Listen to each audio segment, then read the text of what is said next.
Assalamualaikum warahmatullahi wabarakatuh. Hamdan wa syukran lillah wa salatan wa salaman ala rasulillah. Asyhadu an la ilaha illallah wahdahu la syarikalah. Wa asyhadu anna Muhammadan abduhu wa rasuluh. Allahumma fasalli wa sallim ala Muhammad wa ala alihi wa ashabihi ajma'in. Amma ba'du. Qala Allah Ta'ala fil Qur'anul Karim, a'udzu billahi minasy syaithanir rajim. Bismillahirrahmanirrahim. Kalla bal la tukrimunal yatim. Shadaqallahul azim. Terjemahannya, sekali-kali tidak. Sebenarnya kamu tidak memuliakan anak yatim. Bapak, Ibu-ibu, jemaah, pagi ini kita akan membahas surat Al-Fajr, surat yang ke-89, ayat yang ke-17. Di sini Buya Hamka menjelaskan ayat ini bahwa penyakit manusia, jika dia tidak punya iman, maka dia akan mementingkan dirinya sendiri.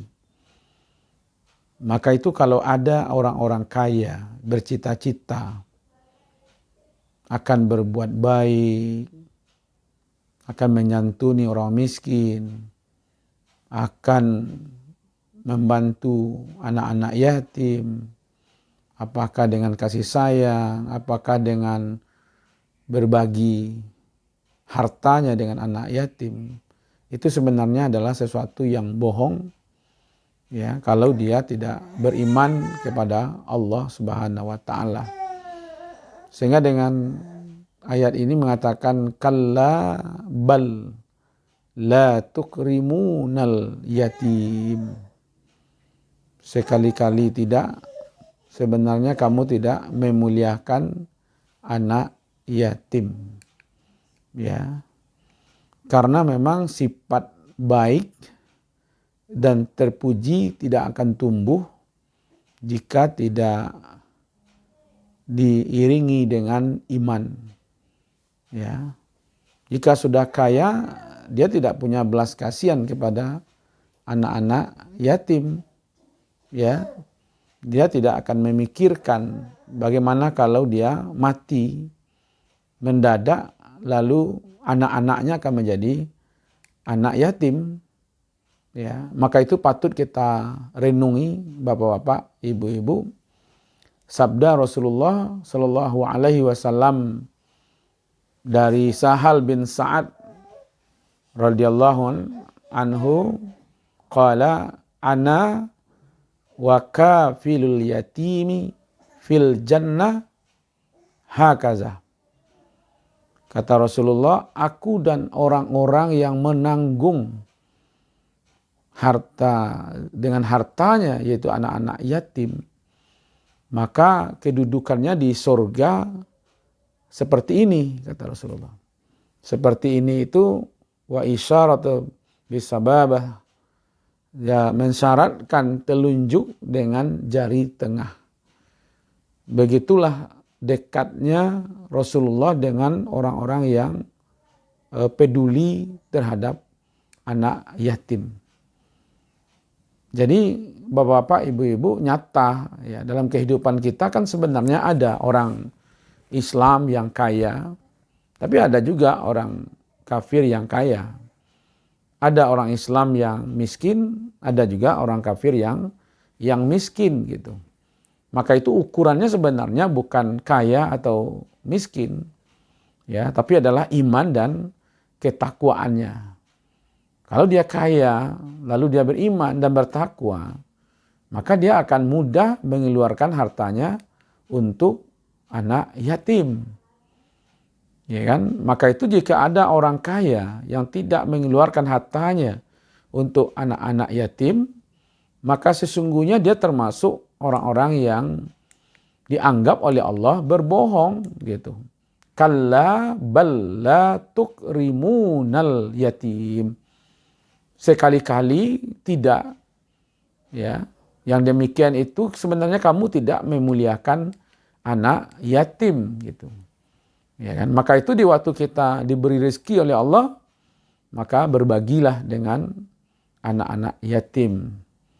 Jadi kita ini menggunakan harta atau tidak menggunakan harta. Ada orang yang menggunakan hartanya untuk kebaikan. Salah satu di antaranya adalah menyantuni anak-anak yatim. Tapi ada juga orang yang menggunakan hartanya untuk berbuat maksiat. Ada orang yang menahan hartanya dari berbuat maksiat, dan ada juga yang menahan hartanya dari membantu anak-anak yatim.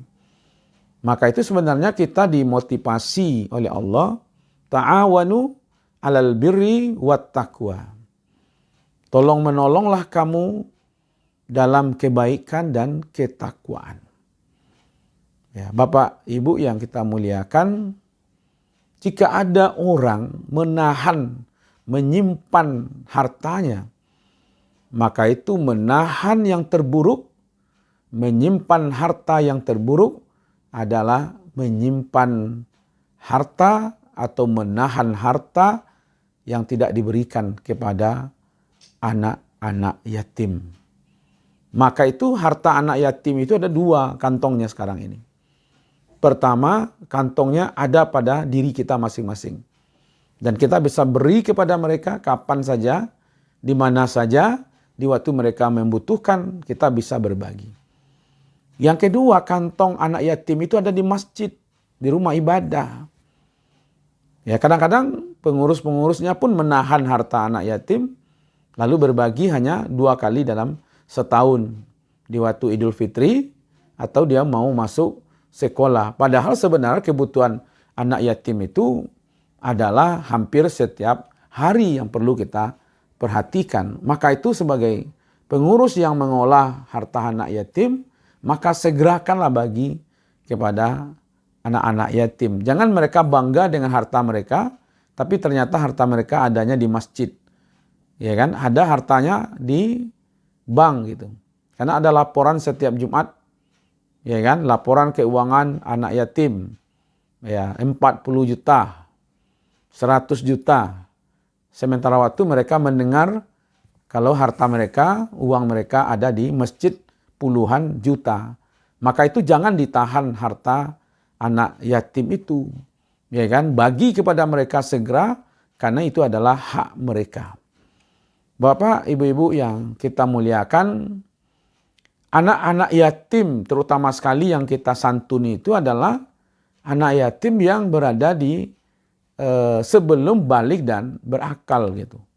Jadi kalau sudah dia mulai balik dan berakal, ya mereka kan sudah mulai bisa mencari kehidupan. Tapi kalau mereka tetap dalam keadaan terlantar, maka tetap diberi santunan kepada mereka. Jika mereka kurang mampu, maka beri santunan kepada mereka. Bantu dengan harta kita. Yang menarik, Bapak-bapak, Ibu-ibu adalah zakat. Hanya 2,5%. Ya, memang zakat anak-anak yatim tidak diberi. Tapi harta kita yang 100%, kita keluarkan zakatnya 2,5%. Lalu yang tinggal adalah 97,5%. Dari 97,5% itulah kita berbagi sebagian untuk anak-anak yatim gitu. Maka itu perhatikan. Jadi sebenarnya dalam Al-Quran banyak motivasi. Ada yang jangan menghardik anak yatim. Ada yang ayat memberi makan anak yatim. Dan ada ayat yang dianggap kita berbohong kalau kita tidak peduli kepada anak-anak yatim gitu. Maka itu beri perhatian kepada mereka. Kalau dia punya harta, umpamanya yatim ini anak orang kaya umpamanya, ya tetap juga diberi perhatian kasih sayang kepada mereka. Ya, jadi anak-anak yatim yang kaya sekalipun kita berikan perhatian penuh dengan kasih sayang dan kelembutan, apalagi anak yatim yang tidak kaya gitu. Maka dari itu satu yang dimotivasi dalam Al-Quran, kepedulian kita terhadap orang lain, yakninya anak-anak yatim. Mudah-mudahan bermanfaat.